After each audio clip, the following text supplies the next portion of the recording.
Bonjour à tous. Aujourd'hui, dans cette vidéo, j'aurais pu vous proposer de jouer au jeu des 7 différences entre à ma gauche Files et à ma droite l'explorateur de fichiers traditionnel de Windows 11.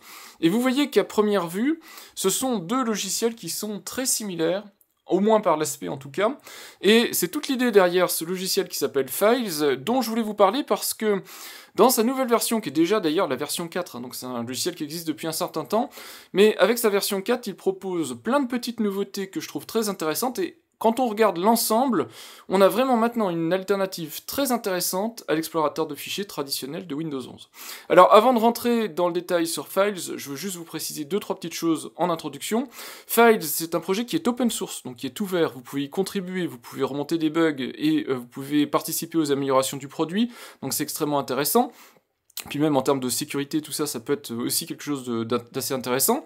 C'est un logiciel qui est gratuit. Alors vous verrez que quand on va sur le store de Microsoft, il est payant, mais c'est une contribution en fait sur le projet open source, mais on peut l'installer de manière gratuite, il n'y a aucun souci si vous ne voulez pas mettre la main au porte-monnaie. C'est très intéressant parce que ça vous permet comme ça très facilement de l'évaluer pour voir si c'est quelque chose qui vous correspond. Mais je voulais aussi préciser que l'explorateur de fichiers traditionnel de Windows 11, il s'est quand même largement amélioré par rapport à la version que vous aviez dans Windows 10. Je dis pas que c'est le jour et la nuit, mais c'est quand même quelque chose qui est beaucoup plus moderne, beaucoup plus intéressant à exploiter, à utiliser. Évidemment, il y a les onglets qui ont été demandés depuis très longtemps par la communauté des utilisateurs de Windows 11. Vous l'avez évidemment aussi, et en version améliorée, dans Files. Si par exemple je vous montre juste un exemple pourquoi Files est vraiment meilleur que Windows 11 à ce niveau-là, imaginons par exemple que j'ouvre un onglet sur téléchargement ici, et que derrière je ferme l'onglet, je peux avec le clic droit restaurer cet onglet de navigation, ce que je ne peux pas faire, et c'est dommage, avec l'explorateur de fichiers traditionnel. En tout cas je n'ai pas le menu ici restauré. Mais il y a plein d'autres petites choses qui sont très intéressantes, et donc je vais vous les montrer dans la vidéo pour que vous découvriez avec moi Files. Juste pour vous le repréciser, donc c'est bien un projet qui est disponible sur GitHub, l'organisation Files-Community, le projet s'appelle Files, mais même le site web est open source.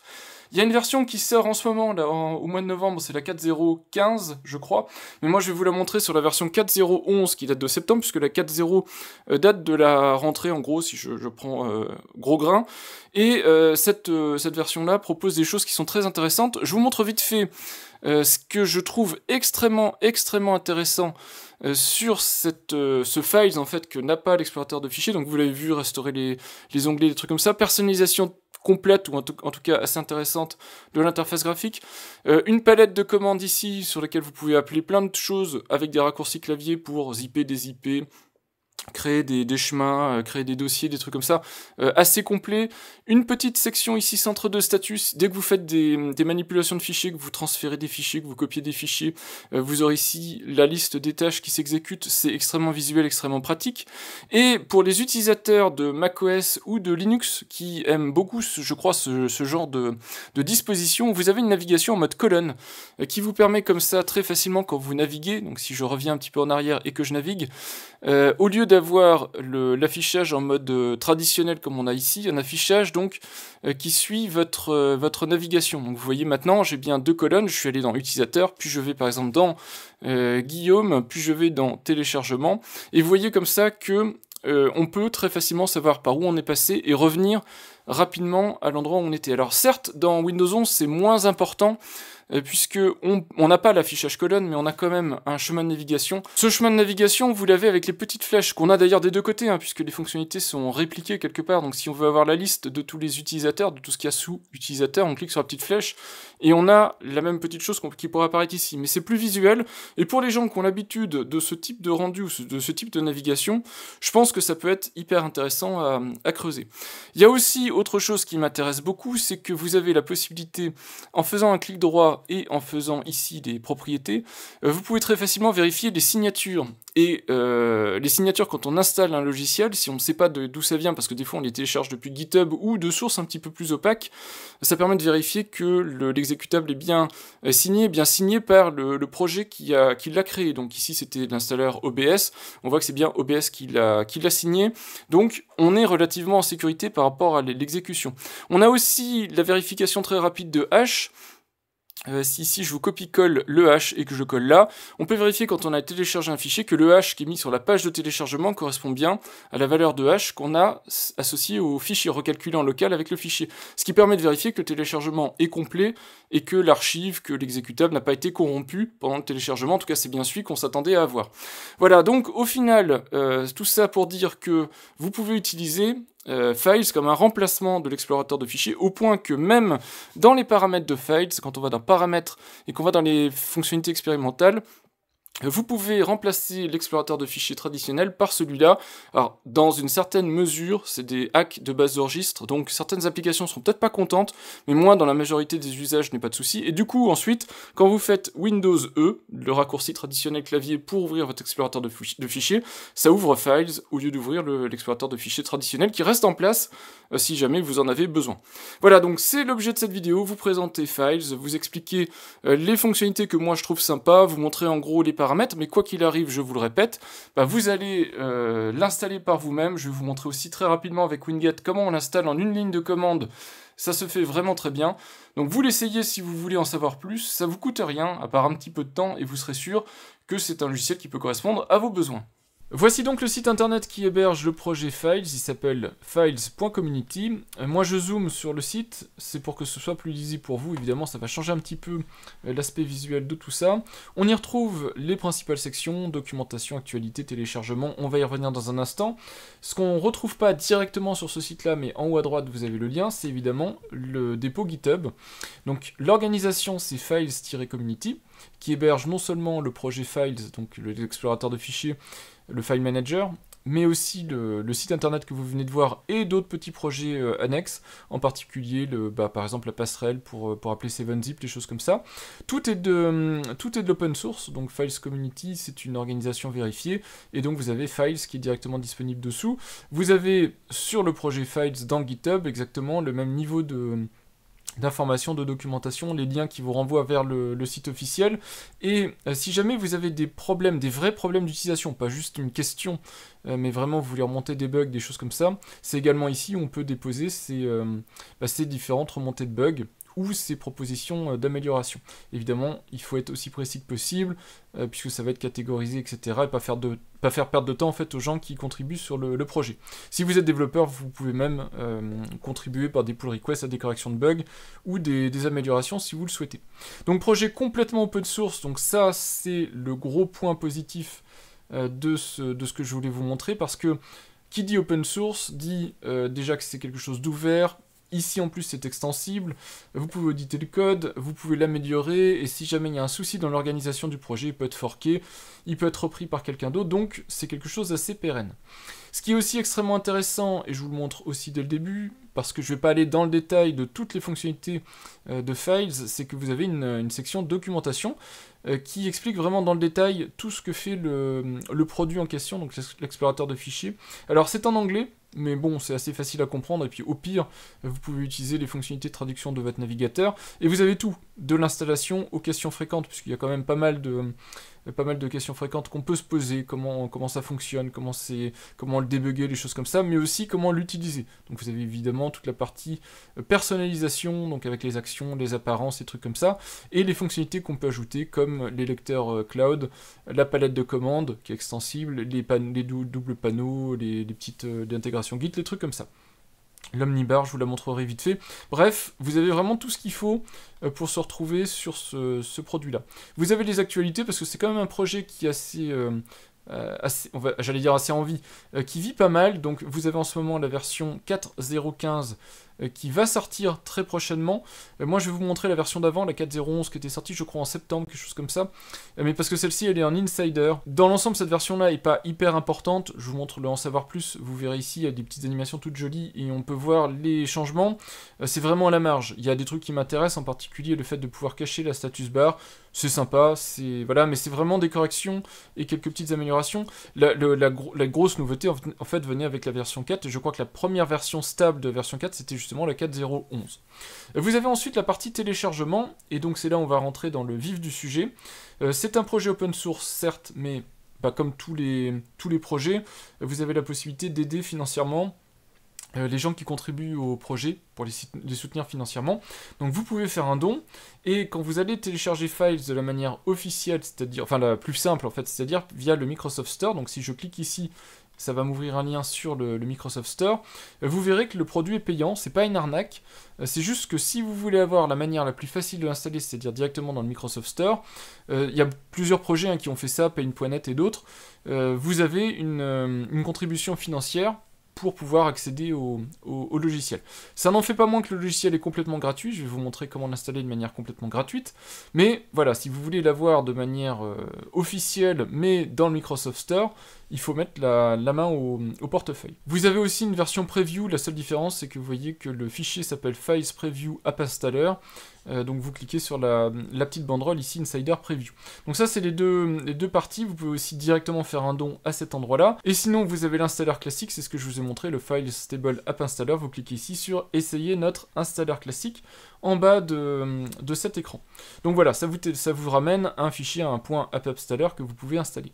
Moi je vais vous montrer un petit truc que je préfère, et je vous mettrai d'ailleurs en description la commande que vous puissiez la taper vous de votre côté. Pour moi c'est la manière la plus simple d'installer un logiciel maintenant sous Windows, c'est d'utiliser un Package Manager. Alors le Package Manager, vous pouvez utiliser, je vous l'ai déjà présenté en vidéo, donc normalement il n'y a rien de nouveau avec tout ça, vous pouvez utiliser Uniget UI, qui est une espèce d'interface graphique qui gère tous les package managers. Dedans, vous allez utiliser la clé qui s'appelle filescommunity.files. Donc voilà, vous le tapez ici, vous faites entrer, et vous allez l'avoir dans la liste des applications qui sont là. Alors si je vais dans la partie recherche de paquets, parce que sinon évidemment on ne le verra pas, vous le verrez là, Files Community Files et la version Preview, donc en 4.0.11, toutes les deux. Bientôt il y aura la 4.0.15, je vous l'ai dit. Et moi donc je vous montre en ligne de commande, c'est exactement la même chose. Vous faites winget install-id et filescommunity.files. Vous faites entrer. Alors la première fois que vous allez installer ça, moi je l'ai déjà installé, donc je ne sais pas si on va le revoir, si on le revoit quand même, il y a deux dépendances qui vont être installées. Il y aura également des élévations de privilèges pendant l'installation. La Runtime et VCLibs, c'est parce qu'en fait ils utilisent des librairies de création d'applications développées par Microsoft pour s'appuyer. Vous le verrez en particulier par exemple sur la partie paramétrage de l'application, les trucs comme ça s'appuie sur les standards de Windows au niveau du développement. Voilà, vous avez juste à taper cette ligne de commande, vous voyez que tout est installé automatiquement, et si vous allez ensuite dans votre menu démarrer, vous verrez que Files est disponible. Je précise, même si je vous l'ai déjà dit un petit peu plus tôt dans la vidéo, vous avez tout dans la documentation, dont la section d'installation qui explique bien les différentes manières d'aller installer Files. Quelque chose que je n'ai pas vu par contre dans la documentation, alors vous regarderez, peut-être je vais peut-être aller trop vite, mais c'est les versions avec lesquelles Files est compatible. Vous avez Windows 10, Windows 11 et les versions de maintenance de ces systèmes d'exploitation. Windows 7, vous oubliez, c'est plus un système d'exploitation qui est en exploitation, donc on ne l'utilise plus, à part pour faire du rétro PC ou je sais pas quoi, mais ça ne s'utilise plus au quotidien, et Windows 10 est en fin de vie lui également, donc j'imagine qu'ils ne maintiendront pas éternellement la version pour Windows 10, peut-être encore un an et demi, et puis ça va s'arrêter. Et la version Windows 11, donc vous avez les versions en cours de maintenance de Windows 11, donc pour le moment c'est 23H2, 24H2, 25H2, bientôt ce sera 24H2, 25H2.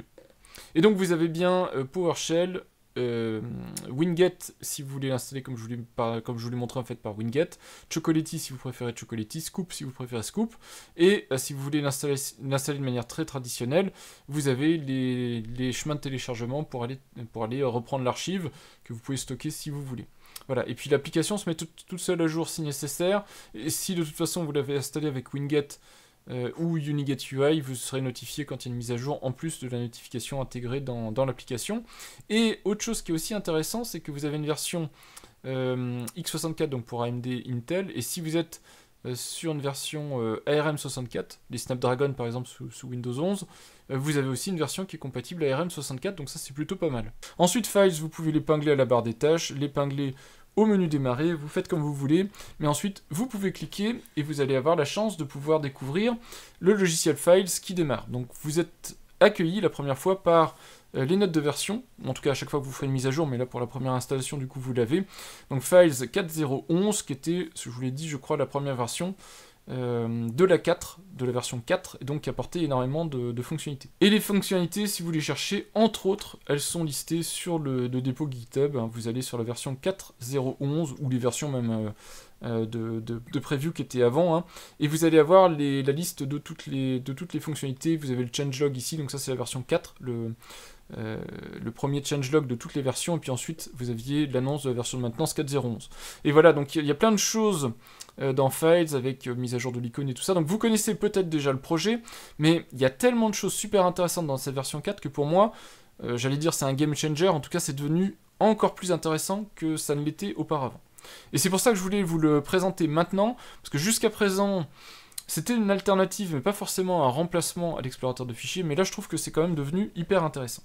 Donc une fois que vous vous êtes familiarisé avec Files, je vais quand même vous montrer à quoi ça ressemble, que vous ayez une bonne idée de ce qu'on y retrouve, mais ce que je voulais vous montrer d'abord, c'est une comparaison avec l'explorateur de fichiers, on va dire officiel, livré avec Windows.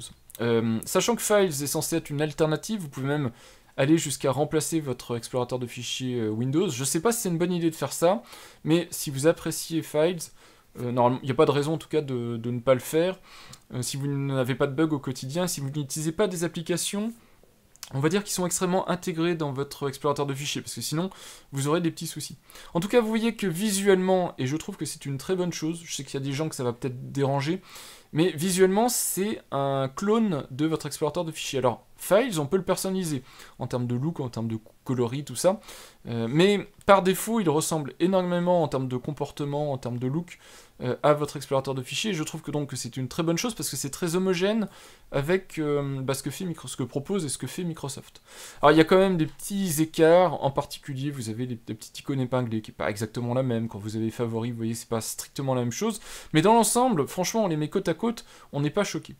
Par contre, il y a quand même des gros changements de comportement et de fonctionnalité entre Files et l'explorateur de fichiers de Microsoft, et ça c'était ce que je voulais vous montrer. Alors déjà dès le départ, vous voyez qu'on a des icônes qu'il faut tout de suite repérer. Vous avez un menu action d'onglet, qui est ici en haut à gauche.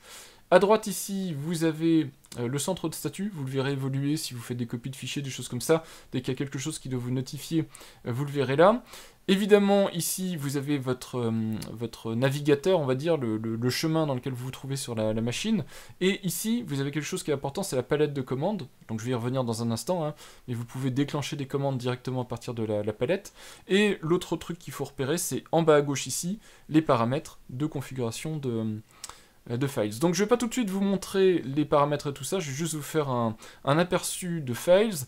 Donc déjà, vous avez exactement comme l'explorateur de fichiers des accès rapides, vous pouvez épingler, désépingler, cliquer pour cacher et compagnie, mettre dans la barre latérale ici si vous voulez, donc les épinglés qui sont là sont les épinglés qui sont là, et vous récupérez ceux de votre explorateur de fichiers, donc c'est top, puisque par défaut vous êtes configuré exactement comme l'explorateur de fichiers. Je vous remontre, hein, je viens de l'installer, j'ai rien fait de spécial, j'ai exactement ici le même menu que j'ai là. Files, dans l'idée, il est vraiment similaire à ce que fait l'explorateur de fichiers de Windows, donc évidemment, comme le nouvel explorateur de fichiers de Windows, vous pouvez ouvrir de nouveaux onglets, vous avez le clic droit sur l'onglet, vous pouvez les dupliquer, fermer tous les onglets à droite et tout ça, restaurer un onglet que vous auriez fermé par mégarde, donc par exemple ici, si j'ouvre téléchargement dans l'onglet qui est là, je le ferme, je me dis zut, j'en avais besoin, je peux le restaurer très rapidement, et du coup, j'y retourne. Donc c'est extrêmement pratique, parce que ça permet comme ça de gagner du temps, et ça fait partie des petits ajouts, des petits trucs qui sont quand même assez sympas. Ensuite, il y a des choses qui fonctionnent exactement pareil, mais qui ne sont pas mises exactement au même niveau. Vous voyez que j'ai du Proton Drive et du OneDrive. Et bien dans la partie lecteur cloud, si je l'ouvre, vous verrez OneDrive, Proton Drive. La partie lecteur, c'est les disques, les lecteurs en termes Windows, mais donc les disques quelque part, les partitions si vous voulez monter de votre machine Windows. Vous avez accès exactement comme votre explorateur au réseau, à WSL ou... si vous avez toujours des montages Android, des trucs comme ça, vous avez la partie Android. Et les étiquettes, qui est un truc qui est spécifique à Files, c'est que vous pouvez mettre des étiquettes sur vos répertoires fichiers pour pouvoir facilement les repérer. Donc vous avez un accès rapide aux étiquettes pour aller naviguer comme ça, non pas par un chemin physique qui existe, mais par quelque chose que vous avez tagué, donc sur lequel vous avez mis une étiquette, et donc ici vous aurez la liste de tous les trucs où vous avez mis des étiquettes. Donc si vous avez par exemple plein de répertoires photos, vous mettez des étiquettes sur les répertoires photos, vous pouvez évidemment créer et gérer vos étiquettes, et donc quand vous cliquez sur photo, vous aurez la liste de tous vos répertoires photos.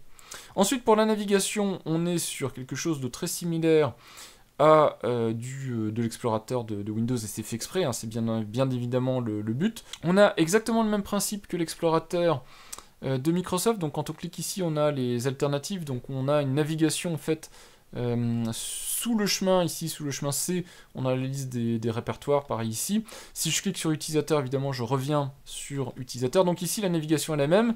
Pareil, la palette qui est ici est très similaire. Il y a une petite icône propriété qu'on va regarder dans un instant, parce qu'elle est quand même hyper intéressante. Et ici, vous avez les rendus, donc vous pouvez masquer ou ne pas masquer la partie filtrage. Donc ici, vous pouvez filtrer si vous avez beaucoup de fichiers par expression ou juste un nom pour pouvoir repérer vos fichiers. Les options de sélection, donc avec sélection tout inversé et compagnie. Les options de tri, donc tri et groupe exactement comme l'explorateur standard. Les options aussi d'affichage, de disposition d'affichage qui sont un peu plus spécifiques à Files et qui sont très intéressants. Et je vais vous montrer quelque chose qui me plaît beaucoup. On se rapproche de l'univers Mac ou Linux pour les gens qui ont l'habitude, c'est de la navigation par colonne. Si vous recherchez ça, cette expérience-là sous Windows, eh bien vous pouvez la voir. Ici, ce que vous avez en fait, ces colonnes, c'est les colonnes des chemins que j'ai navigués.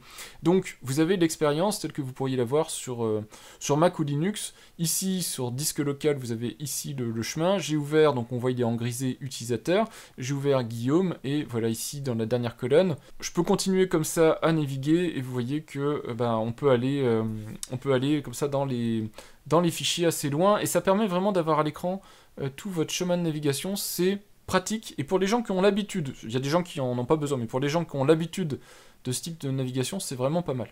Évidemment, dans la petite palette qui est là, vous pouvez couper, copier, coller, vous pouvez renommer, vous pouvez partager, donc avec c'est le partage standard hein, de Windows, vous pouvez effacer, et le petit fichier ici, propriété. Et je vais vous montrer tout de suite le petit fichier propriété, parce qu'il est vraiment super intéressant dans l'idée. Alors ici, j'ai sélectionné un petit fichier image, je vous montre dans un instant qu'il y a d'autres choses qui sont aussi pas mal.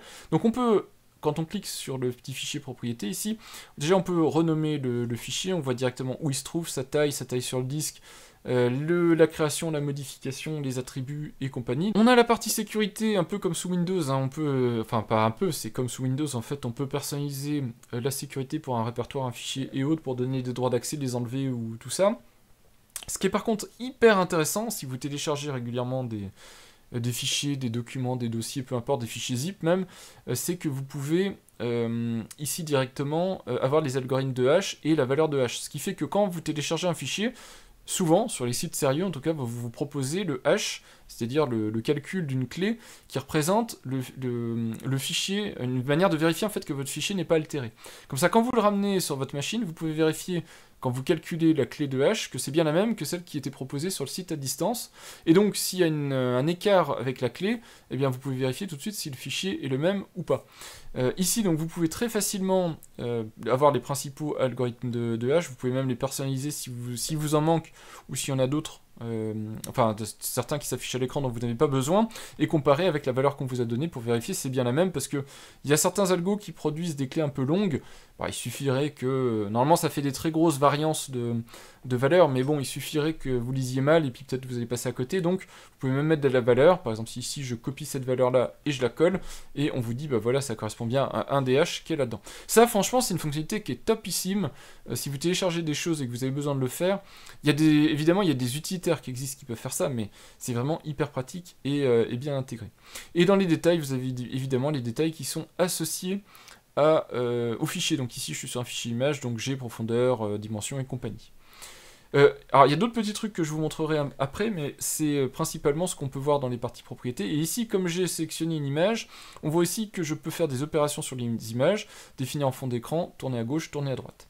Ce que je vous ai pas montré encore, c'est qu'on a évidemment le panneau ici de visualisation d'informations du fichier. Donc ici j'ai sélectionné le fichier image, j'ai un aperçu avec les informations que je vous ai montrées avant, les informations principales. Évidemment je peux étiqueter tout ça, mon fichier, en faisant un clic droit ou en éditant ici les étiquettes.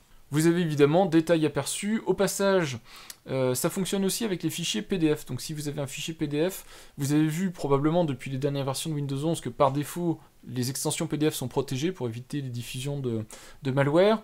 Mais ici, vous avez la possibilité directement de voir l'aperçu d'un PDF sans avoir besoin de revalider, puisque vous avez des clés de registre à mettre sous Windows 11 pour l'explorateur standard, pour confirmer que vous pouvez ouvrir des PDF dans téléchargement, documents ou autre. Voilà, donc ça c'était ce que je voulais vous montrer sur cette section-ci. Je vais la remettre en affichage traditionnel, donc vous voyez que vous avez détail, liste, tuiles, gris. C'est à vous de voir ce que vous voulez, vous avez aussi la densité ici que vous pouvez régler. Donc si vous mettez détail ici, vous pouvez quand même régler sur une densité moins forte et donc un peu mieux voir. Vous pouvez afficher les éléments masqués, afficher les extensions et avoir des affichages adaptatifs en fonction de la quantité d'informations que vous avez à l'écran. Voilà, donc c'est assez complet en termes de visualisation, de filtres, puisque je vous rappelle, hein, vous avez des filtres, prévisualisation et compagnie, de navigation et tout ça. Si maintenant vous voulez faire de la copie de fichiers, c'est-à-dire d'un endroit à un autre endroit, vous avez en plus, je vous rappelle, là en haut à gauche, hein, ce petit menu.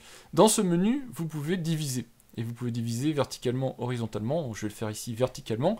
Ce qui fait qu'on peut aller ensuite naviguer d'un endroit à un autre. Donc si ici je me mets par exemple sur un autre disque, on va se mettre ici sur, je ne sais pas, software par exemple, vous voyez qu'on peut ouvrir à gauche et à droite deux répertoires. Donc évidemment, en fonction de là où on clique, la barre et les menus s'adaptent, mais ça vous permet comme ça très rapidement d'avoir deux répertoires à l'écran. Et donc quand vous faites régulièrement du travail, alors que moi c'est du montage vidéo par exemple qui m'intéresse beaucoup, ça me permet d'avoir deux répertoires, mon répertoire de templates, mon répertoire de travail de vidéo à l'écran, mais ça peut être aussi, vous faites des transferts de fichiers entre deux disques ou des choses comme ça, ça peut être extrêmement pratique. Donc ça c'est aussi une fonctionnalité qui est très intéressante et bienvenue là-dessus.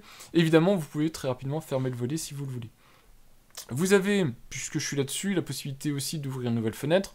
Ça, c'est assez traditionnel. Vous pouvez aussi recliquer sur File si nécessaire. Et vous pouvez aussi entrer en mode compact, ce qui peut être intéressant dans certaines situations. Mais bon, la plupart du temps, je pense que vous travaillerez en mode standard. L'autre chose donc, que je voulais vous montrer, c'est... on va revenir en mode copie de fichier. Donc je me suis remis dans une situation où j'ai bien deux lecteurs à gauche et à droite, un source, un cible, je copie, je colle. Et quand je colle, vous voyez ici qu'on me dit vérifier le statut dans le centre de statut. Vous voyez ici qu'on a une petite barre de progression, j'allais dire, mais en fait c'est un rond de progression. Vous cliquez là et vous voyez le transfert avec le petit affichage très très similaire à ce que fait l'explorateur de fichiers, mais intégré directement dans votre navigateur. Donc c'est plutôt pas mal, vous pouvez évidemment arrêter la tâche si vous le voulez. Voilà, truc très pratique encore une fois. Vous voyez ici que donc ça a été annulé, et on vous le confirme ici, vous pouvez fermer, et vous avez le petit tic vert. Si vous voulez pas voir ça affiché en continu, ça se règle, on verra ça dans un instant dans les paramètres. Un truc pas mal aussi, qu'on voit pas, sur lequel on n'a pas un accès direct quand on est dans l'explorateur de fichiers traditionnel de Microsoft. Pareil, vous allez donc soit ici vous faites propriété, soit vous allez là où vous faites propriété. Sur les fichiers installables, les trucs qui sont liés à la sécurité, qui vont modifier votre système de fichiers, vous avez l'accès à la signature. Ça vous permet de vérifier d'où vient en fait l'installeur ou l'exécutable en question. Donc ici j'ai pris, alors je crois que c'est le fichier d'update de firmware de mon appareil photo. Vous voyez que c'est bien Sony qui l'a signé avec son certificat, donc c'est ce certificat-ci, délivré à Sony, etc. Donc si vous êtes amené à utiliser des logiciels qui viennent de sources douteuses, ou peut-être des trucs qui sont pas directement, qui sont auto-signés, des choses comme ça, ça vous permet d'avoir l'information de qui a signé l'exécutable, l'installeur, et peut-être de vous rassurer un petit peu. La plupart du temps, de toute façon, Windows, sur son explorateur classique, etc., ne vous autorisera pas à installer le fichier s'il n'est pas signé enfin, si tout n'est pas dans les règles, on va dire. Mais vous pouvez forcer, de toute façon, quoi qu'il arrive, hein, l'installation d'un programme si nécessaire. Je voulais vous montrer aussi l'intégration avec les fichiers zip, enfin les archives, on va dire au sens large, mais ici c'est un fichier zip. Évidemment, quand vous faites clic droit sur un fichier zip, vous avez la possibilité d'extraire, puisqu'ici c'est un fichier qui est déjà compressé, donc c'est déjà une archive. Si vous sélectionnez des fichiers, et que vous faites clic droit, vous avez évidemment la possibilité de créer l'archive, donc créer l'archive, ou directement des propositions rapides zip 7zip, puisque c'est intégré 7zip en fait, c'est ça qui est assez intéressant. Si vous double-cliquez sur un fichier zip, alors suivant la taille qu'il fait, vous allez pouvoir rentrer dedans, donc on voit ici qu'on peut rentrer et naviguer dedans, en natif, hein, comme si on était dans un répertoire traditionnel, sauf qu'ici on voit qu'on est dans un fichier zip. Et donc je vous l'ai dit, hein, si vous cliquez sur, vous faites clic droit et vous allez dans la section extraire, vous avez directement des propositions qui sont des propositions standards de 7zip, dont la possibilité d'extraire directement dans un répertoire du même nom, mais vous avez aussi des extractions intelligentes si vous voulez. Et enfin, la dernière chose dont il faut que je vous parle, parce que ça se voit pas quand on regarde comme ça, mais c'est cette barre qui est ici. Vous voyez qu'ici, par défaut, on est sur un mode chemin, c'est-à-dire que vous avez un backslash, underscore, je sais pas si on voit bien l'icône, mais en gros, on vous dit ici, vous êtes sur la barre chemin, donc navigation, on va dire, vers des fichiers, vers des répertoires. C'est une omnibar, ils appellent ça omnibar, c'est aussi une barre qui peut faire de la recherche. Vous voyez ici que vous avez le petit bouton rechercher, et c'est une barre aussi qui a une palette de commandes. Évidemment, vous avez des raccourcis. Hein, pour chacun, vous allez voir dans un instant les paramètres, c'est personnalisable, mais vous avez des raccourcis qui sont bien pensés pour pouvoir faire tout ça. La palette, ici, c'est une palette de commandes, donc on voit ici que ça a changé, on a maintenant ici le fait que c'est la palette de commandes, et vous voyez qu'on peut exécuter des commandes, et c'est extensible. Donc vous pouvez, par exemple, zipper, dézipper, copier un chemin, des choses comme ça, directement depuis votre palette de commandes, et en fonction de ce que vous allez mettre en extension et tout ça, ça va aussi se personnaliser un petit peu. Donc vous voyez qu'on peut faire beaucoup de choses avec les palettes de commandes, et si vous connaissez l'explorateur, c'est là où vous voyez qu'il y a une grosse puissance en fait dans Files, c'est par ce type de fonctionnalité qu'on n'a pas en standard, qui peut vraiment vous faire gagner en productivité sur ce type de choses. Donc vous voyez qu'on peut par exemple ouvrir le dossier directement dans Visual Studio Code, je sais pas, ouvrir un dossier dans un terminal, des choses comme ça. Vous avez des palettes de commandes pour tout, et donc ça vous permet vraiment d'aller très très loin dans les possibilités d'interaction, surtout si vous vous rappelez pas, si par exemple vous voulez gérer des étiquettes. Vous tapez étiquette et vous voyez qu'on peut commencer à naviguer, manipuler des étiquettes dans la palette de commandes. Voilà, donc ce sont les gros éléments que je voulais vous montrer dans Files. Après ça, il y a des petites choses qu'il faut comprendre, en particulier que tout a été redéveloppé ou redéfini par rapport à... directement dans Files par rapport à ce qu'on peut avoir en natif. Donc en particulier, le menu contextuel, et d'autres, comme je vous l'ai montré, l'élément qui permet de copier, de déplacer des fichiers, hein, avec les petits graphiques et tout ça. Ce ne sont pas les éléments, à mon avis, en tout cas de mon point de vue, de ce que je comprends, ce ne sont pas les éléments natifs Microsoft, même si j'imagine qu'ils réutilisent un framework ou je sais pas quoi qui est standard Windows pour que ça ressemble quand même beaucoup. C'est pas du standard de Microsoft, donc ici probablement vous aurez des changements, des modifications par rapport à ce qu'on peut retrouver en natif sur votre système d'exploitation. C'est normal, c'est pas exactement le même, et vous voyez quand on fait afficher plus d'options, on n'a pas le comportement traditionnel du menu contextuel de Windows. Donc vous pouvez être amené à être embêté avec ça, parce que peut-être que ça et là, il y a des trucs que vous auriez aimé ou que vous avez l'habitude de voir apparaître ou fonctionner d'une certaine manière, ça va pas être exactement la même chose, mais c'est pas plus mal, parce que ça permet aussi d'avoir évidemment les menus qui sont spécifiques à Files. Donc il reste à voir le gros du morceau, qui est le système de paramétrage, qui est très complet. Alors je vais pas aller dans le détail de chaque petite fonctionnalité, mais je vais quand même vous montrer, parce qu'il y a des choses qui sont super intéressantes. Donc déjà, vous pouvez personnaliser les trucs de base que sont la langue, le format de date. Évidemment, vous pouvez changer les réglages par défaut, mais les réglages par défaut sont logiques, c'est-à-dire qu'on vous met Files dans votre région, on va dire, donc dans votre langue, et avec les affichages avec lesquels vous avez l'habitude de travailler. Et par défaut, on vous met Files avec l'environnement dans lequel vous étiez.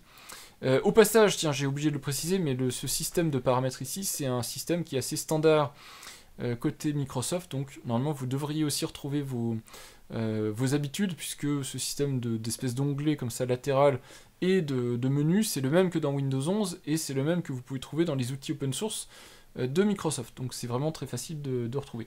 Donc on peut reprendre là où on en était, on peut ouvrir un nouvel onglet, ouvrir un nouvel ensemble de pages, quand on redémarre Files. On peut aussi configurer certains focus. Les widgets, si vous voulez afficher, désactiver certaines choses. Alors les widgets, c'est ce qui s'affiche quand on arrive dans Files, donc quand on est dans l'accueil ici. C'est ces choses-là, vous pouvez les personnaliser, les cacher ou pas, en fonction de ce que vous aimez. Donc si par exemple vous voulez pas d'accès rapide, vous cliquez ici sur accès rapide et vous voyez, paf, il est parti, on le voit plus. Donc assez pratique. Vous avez aussi le double volet, donc vous pouvez configurer le fonctionnement du double volet avec le split, le découpage vertical ou horizontal, et les options de menu contextuel ici, vous voyez que vous pouvez rajouter ou enlever des options en fonction de ce que vous trouvez pratique ou pas pratique dans ces menus-là. Et pour les extensions shell, c'est-à-dire toutes les exécutions de lignes de commande, des trucs comme ça, vous pouvez les déplacer dans un sous-menu. Voilà, donc ça c'est pour le partie générale. La partie apparence est très intéressante, puisque la partie apparence, alors je vais sûrement faire sauter tout mon rendu par défaut, mais en tout cas je voulais quand même vous le montrer, parce que c'est ce qui permet d'aller un petit peu plus loin. Vous pouvez changer, donc quitter le thème système, qui est clair ou sombre par défaut, en le forçant. Donc vous pouvez dire, moi je veux du sombre, même si tout le reste de mon Windows est en clair. Donc c'est à vous de voir, mais par défaut ça va synchroniser avec votre système.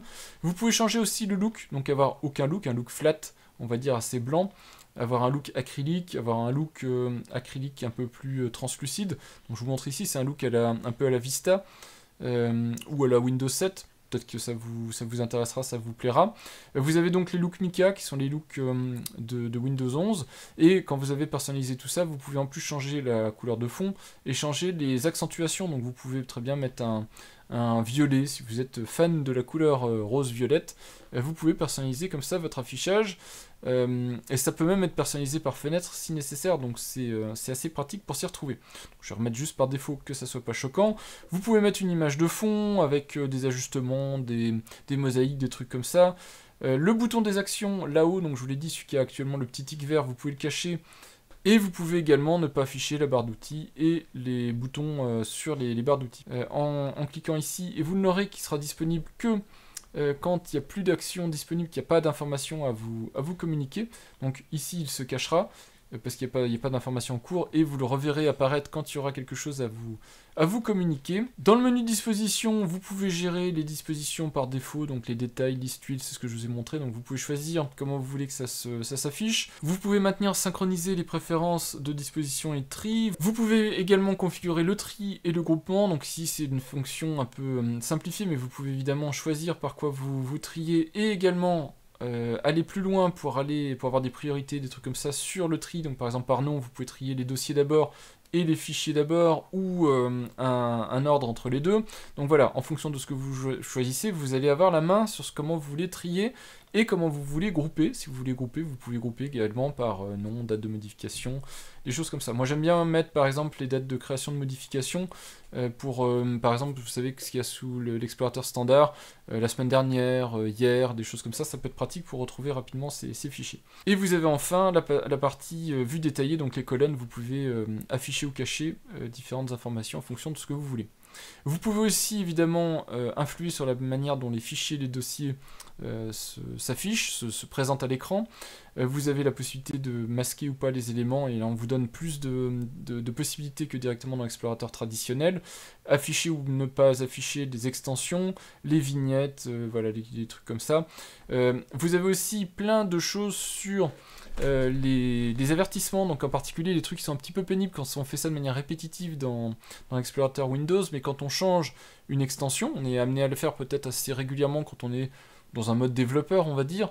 Ici, vous pouvez désactiver l'avertissement, de manière à ce que ça aille plus vite et que vous puissiez renommer vos fichiers comme vous voulez et quand vous voulez. Vous avez plein de petits réglages que je vous laisse consulter. Un qui est intéressant, c'est par exemple pour le format de la taille des fichiers. Vous pouvez afficher en binaire ou en décimal, si vous êtes plutôt habitué au mégabyte ou au mégaoctet. Et si vous avez envie, vous pouvez activer le calcul de taille des dossiers, ce qui est très pratique pour voir à peu près ce qui occupe de l'espace sur votre machine, mais ce qui occupe un petit peu le CPU, donc le processeur. C'est pour ça que vous avez un petit avertissement ici. Vous avez aussi la possibilité de personnaliser vos actions, donc vous pouvez non seulement changer les raccourcis clavier pour toutes les choses que vous voyez là, donc vous voyez le petit bouton d'édition, vous cliquez là, vous pouvez personnaliser le raccourci, donc vous avez toutes les actions, et vous pouvez aussi ajouter des commandes. Donc vous voyez qu'ici vous avez toute la palette de commandes et la possibilité donc d'associer le raccourci clavier qui vous correspond. Donc ici c'est extrêmement personnalisable, et là si vous avez des habitudes ou des volontés de manipuler des fichiers, des dossiers de manière assez avancée, c'est là où vous allez vraiment gagner du temps avec ce type d'outil, parce que vous allez pouvoir le configurer exactement comme vous en avez besoin pour faire vos manipulations.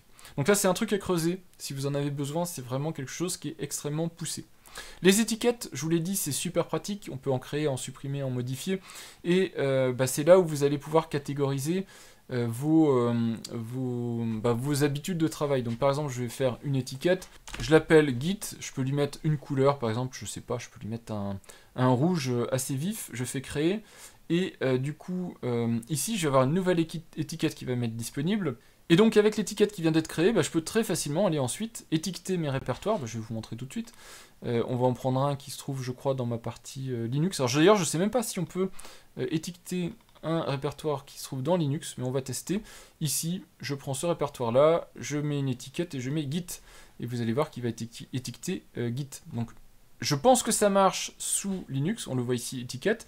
Et donc ensuite, je vais là, et je peux avoir ici tous mes répertoires qui se trouvent être en gestion de version en fait, donc sous Git, et c'est extrêmement pratique, ça permet comme ça très facilement de retrouver ce avec quoi on a l'habitude de travailler. Donc moi par exemple pour mon montage vidéo je ne le fais pas, mais je pourrais étiqueter mes répertoires de montage etc. pour y naviguer de manière beaucoup plus rapide. Donc ça aussi c'est quelque chose qui peut être à creuser quand vous en avez besoin. Pour les outils de développement, pareil, vous pouvez directement, si vous faites du Git, directement avoir accès à vos lignes de commande Git et à tout ça. Donc ici vous voyez que par défaut c'est Visual Studio Code, donc vous pouvez ouvrir avec l'IDE quand vous êtes dans un espace par exemple sous Git, ou avec des fichiers de travail qui peuvent être associés à du développement, donc pour tous les déplacements ou juste quand c'est identifié Git. Alors ici Git, je précise parce que c'est peut-être confus pour certaines personnes, c'est parce que j'ai étiqueté Git, c'est vraiment quand il identifie, je vais ouvrir le répertoire pour que ce soit clair, il identifie que c'est un répertoire de travail qui est associé à l'environnement de développement de gestion de version Git. Donc ici il y a un point Git, donc il sait qu'on est dans un environnement Git, et donc là il peut me proposer des outils, des actions qui sont spécifiques à du Git. Donc là il peut par exemple me demander d'ouvrir avec du VS Code ou autre si nécessaire. Donc ça peut être pratique aussi à ce niveau-là.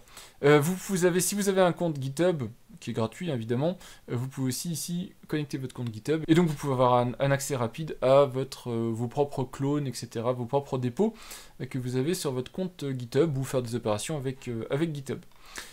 En avancée, vous pouvez évidemment exporter, importer les paramètres, c'est super pratique si vous changez de machine, si vous voulez synchroniser entre plusieurs machines et tout ça.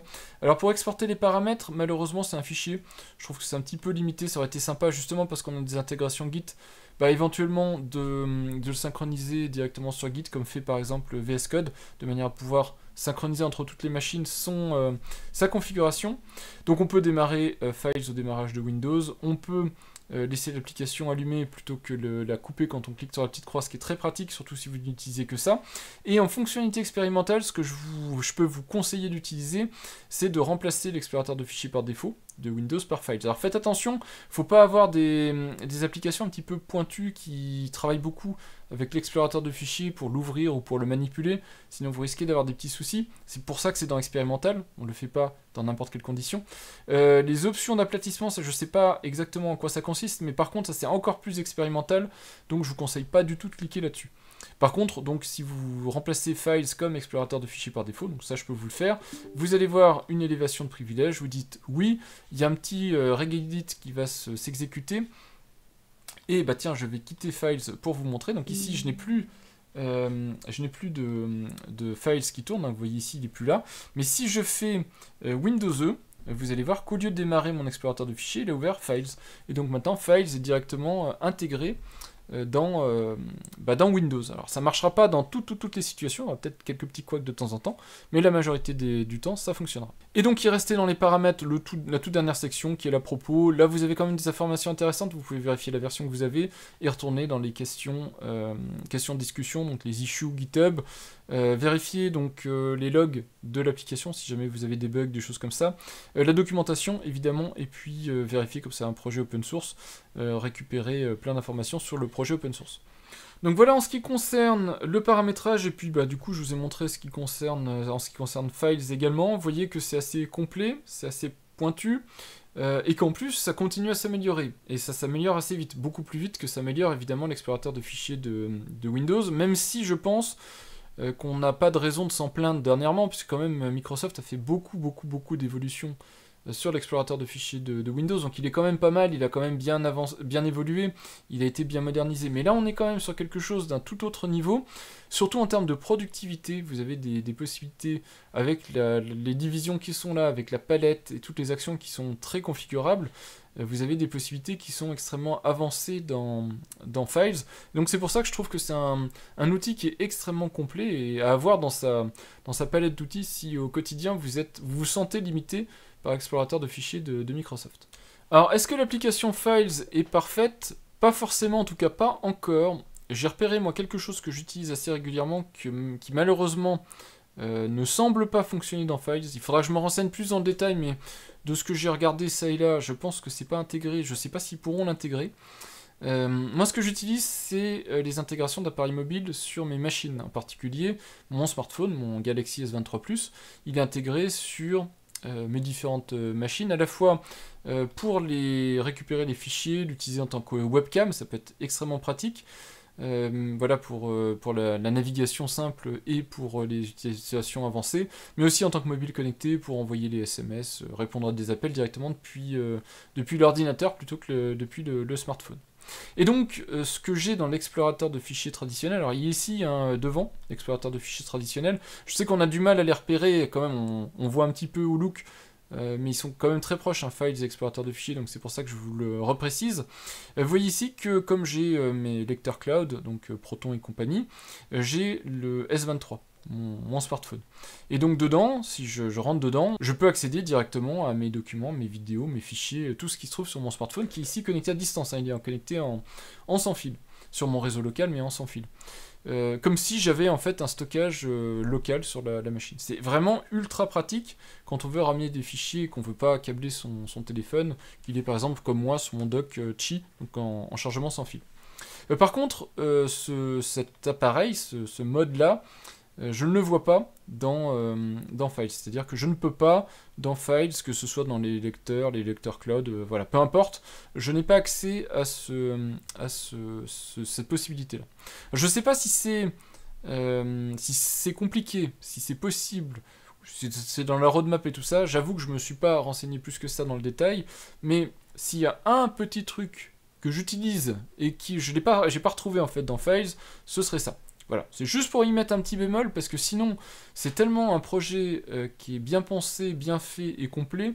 Voilà, je voulais juste nuancer en disant que j'avais quand même trouvé quelque chose qui permettait d'avoir une petite piste d'amélioration, parce que sinon, c'est vrai qu'il faut reconnaître que c'est quand même un outil qui est quand même super bien conçu. Voilà en ce qui concerne ce beau projet qui est Files. Vous me direz en commentaire si c'est un logiciel que vous utilisez.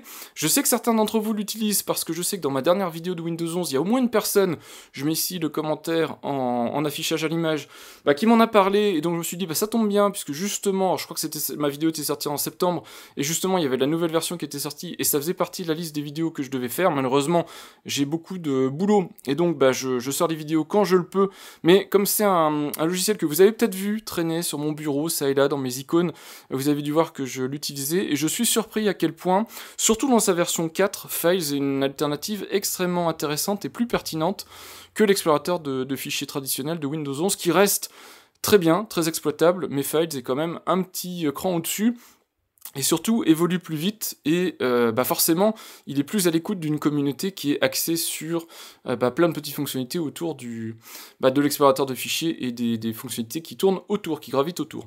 Voilà, j'espère en tout cas que cette petite découverte, si c'est une découverte en tout cas, vous aura été utile. N'hésitez pas à l'essayer, je vous l'ai dit, c'est un projet open source, gratuit et tout ça, donc il n'y a pas spécialement de problème à l'utiliser. La compatibilité est quasiment assuré, en tout cas le projet fait le maximum pour que tout fonctionne pour le mieux, et vous l'avez vu, vous pouvez même aller jusqu'à remplacer votre explorateur de fichiers si vous le souhaitez, mais faites attention, faut bien être prudent quand vous faites ce type de manipulation. Voilà, c'était donc Files dans sa version 4.0.11, la version, donc je vous l'ai dit, 4.0.15 sort tout bientôt, donc n'hésitez pas à suivre le projet si vous voulez attendre la nouvelle version, mais il n'y a pas grand chose, hein, c'est des petites corrections à la marge, dont la gestion de la barre de statut et tout ça. Donc voilà, à vous de voir si c'est ce que vous souhaitez faire, mais en tout cas vous pouvez essayer, vous pouvez évaluer et puis voir si ça correspond à l'outil dont vous avez besoin pour manipuler vos fichiers, faire vos copies de fichiers et compagnie. Merci d'avoir regardé cette vidéo, puis je vous dis à bientôt pour de prochaines vidéos. Au revoir!